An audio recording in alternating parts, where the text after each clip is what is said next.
አንቺ ምዝናና ምናምን ታይልሽ እንዴ? እኔ ለራሴ ምንም ብር የለኝም። እኔ እዚህ ሀገር ውስጥ መኖር ነው የመረረኝ። ስለ ሚካኤል ምን አልሽኝ? አትሰሚም እኮ በደንብ ጨርሰሻል? እሺ ጨረስክ?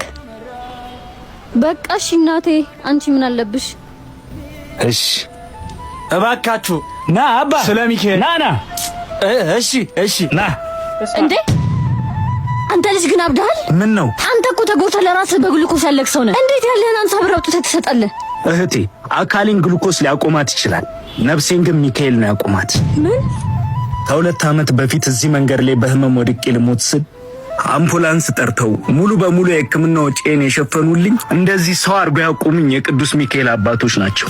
ዛሬ እኔ ብታመም ይሄ ግሉኮስ ያቆመኛል። ያቺ የብዙዎችን ህይወት የምትታደግ ቤተክርስቲያን ግን የቁርቁሮ ማልበሻ ብር አጥተው ሊጎዱ አይገባም። ይቅርታ ወንድሜ፣ እኔ በትልቁም በትንሹም አማድራለሁ። አንተ ግን እንደዚህ በህመም ውስጥ ሆነ እውነተኛ እምነትን አሳየኝ።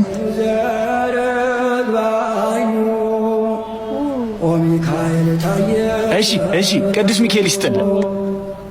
ቅዱስ ሚካኤል ካንተ ጋር። ስለ ቅዱስ ሚካኤል እባካችሁ ወገኖቼ፣ ስለ ቅዱስ ሚካኤል እጅግ በጣም ልብ ይሰብራል። የሚካኤል ወዳጆች የት ናችሁ? ይህ የምትመለከቱት በሰሜን ሸዋ ሀገረ ስብከት ስር ያለው የሞያ ማንጉልታ ጣራ ቅዱስ ሚካኤል ቤተክርስቲያን ለ20 ዓመታት በመጋረጃ ውስጥ ተከሎ በመቃብር ቤት ውስጥ አገልግሎት ሲሰጥ የቆየ ቢሆንም በአሁኑ ሰዓት ግን አባቶች በጠና እየታመሙ የድረሱልኝ ጥሪያቸውን አስተላልፈዋል።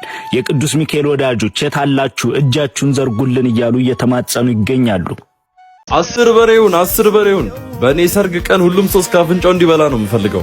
የእኔ ፍቅር ወዬ እመኚኝ፣ የኛ ሰርግ በዚህ ሰፈር ታይቶ የማይታወቅ ነው የሚሆነው። ሆቴሉንም መርጫለሁ፣ ዲጄውም ተዘጋጅቷል። ከ2000 ሰው በላይ ነው የምንጠራው። ዳግዬ ደስታዬ ነው።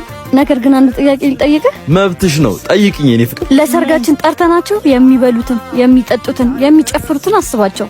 ነገ ሁሉንም ይረሱታል። አንዳንዶቹማ ጭራሽ ምግቡ ጫው ያንሰዋል ብሎ ሊያሙን ይችላል። ይሄንን ሁሉ የሰርግ ወጫችንን ስታይ ባለፈው ፈርሳ ያየናትን ቤተክርስቲያን አላሰብካት? እሱማ መች ይረሳል። ግን ይሄ ከሰርጋችን ጋር ምን ያገናኘዋል? እዛ ያሉ አባቶች በዝናብና በፀሐይ እየተሰቃዩ፣ እኛ ግን ለአንድ ቀን ደስታና ለሰው ይውልን ብለን በሚሊዮን የሚቆጠሩ ብሮችን ለማጥፋት እየተዘጋጀን ነው። ታዲያ ሰርጉን ተው። አንተውም ቀላል ያማረና ቤተሰብ ብቻ የተገኘበትን ድግስ እንደግስ። የቀረውን ደግሞ ለፈረሰችው ቤተክርስቲያን እንስጥ። የሰኮሩ ሮበስ 30 ሺህ እፈልጋለሁ። ለማታ ነው የምፈልገው። ለምንሽ ነው 30 ሺህ?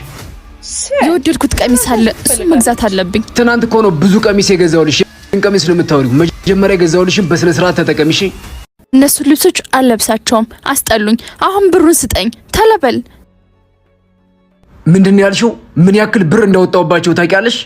ምን አይነት ቅብጠት ነው? ምን አይነት መጨማለቅ ነው? እኔ ምን አገባኝ? ከመጀመሪያው ማን አግባኛለክ? ደግሞ ብትንከባከበኝ ነው የሚሻል። አረ እያስፈራራሽ ነው። እንዳገባውሽ መፍታት እንደምችል አታውቂም? አረ የእውነት እኔ መፍታት የምትችል ይመስልሃል? እርጉዝ ነኝ። ምን?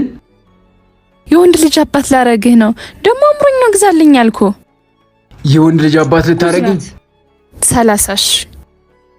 አሁንም 30 ሺህ? እኔ 90 ሺህ አረግልሻለሁ። 90 ሺህ አላረግዝኩም፣ አውቂ ነው። አገኘሁክ። ሰራችልኝ። ሰው ሲያረግዝ ብቻ ነው እንደሚንከባከቡት?